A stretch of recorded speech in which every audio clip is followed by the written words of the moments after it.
haddii uu seexdo ama xitaa uu isku dayo inay hurdo ka imaado nafta ayaa ka baxayso toos ayuuna u dhimanayaa. If he ever fell asleep, he would die because he wouldn't breathe. waa Cabdiqafaar Gamaadiid oo idin leh meel walba oo joogtaan soo dhawaada. muuqaalkan haddii aad daawanayso adigoo caafimaadkaagu taam yahay allah ku mahadi, waxaad tahay qof aad u nasiib badan. waxaan ka hadlaynaa qisada wiilka lagu magacaabo Liam.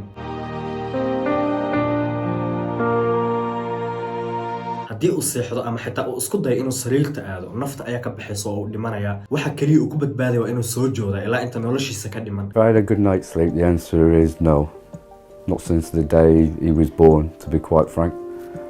Liam waa 22 jir ku dhashay xanuun dhif iyo naadir ay tahay in dadka uu ku dhaco. dadka xanuunkan la dhibaatoonayo dunida oo idil waa 1500 oo qof oo kaliya. hay'adda caafimaadka dunida ayaana diiwaan gelisay. dhakhaatiirtu wax daawo ah uma aysan helin xanuunkan. waqtigiisii dhalashada dhakhaatiirtu waxay sheegeen in wiilkan uusan sii noolaanaynin oo uu haysto asbuuc kaliya. laakiin Allah subxaanahu wa ta'aala ayaa wax walba qorsheeyay. wiilkan maanta 22 sano ayuu jiraa. haddaba su'aasha aad isweydiinaysa ayaa ah sidoo intan ku soo gaaray wiilkan haddii uusan seexanaynin oo haddii uu seexdo uu dhimanayo. If he ever fell asleep, he would die because he wouldn't breathe.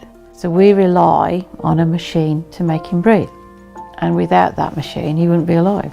waxa uu isticmaalaa mishiinka loo yaqaano ventilator. mishiinkan ayaana ka saacideynaya in wiilkan uu seexdo oo uu helo hurdo ku filan. Liam has a condition called congenital central hyperventilation syndrome, or Ondine's curse.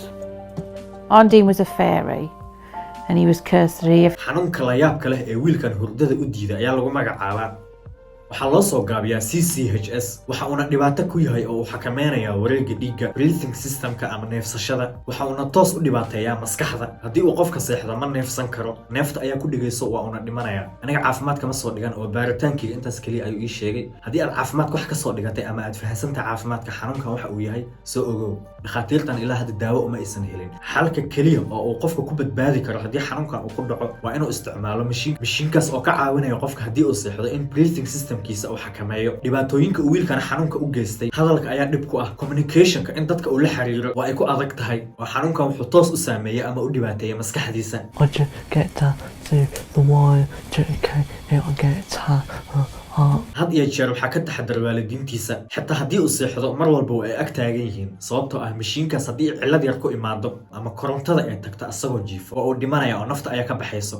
Liam's sleeping arrangements are the electric bed, which has 3 positions in order to give him some quality of sleep. There's a plate underneath the mattress that will sense dadka uu xanuunkan ku dhaco haddayba sii noolaadaan da'dooda waxay soo gaartaa 20 ilaa 30 sano. allah ayaan ku mahadinaynaa caafimaadka uuna siiyey. dad ayaanan haysan maanta caafimaadka iyo nolosha aad ku nooshahay. mar walbana ilaahay ku xasuuso sababtoo ah caafimaadka iyo nolosha quruxda badan ee lagu siiyey waa imtixaan uu ilaahay kugu imtixaamayo. maantana qisadeena aan kaga hadalnay wiilkan intaas ayaa noogu eg tahay. haddii aad u aragto muuqaalada aan soo gudbiyey inay yihiin muuqaalo faa'iido leh nagu soo biir, subscribe inoo dheh, muuqaalkana like dheh si ay noogu noqoto dhiirigelin.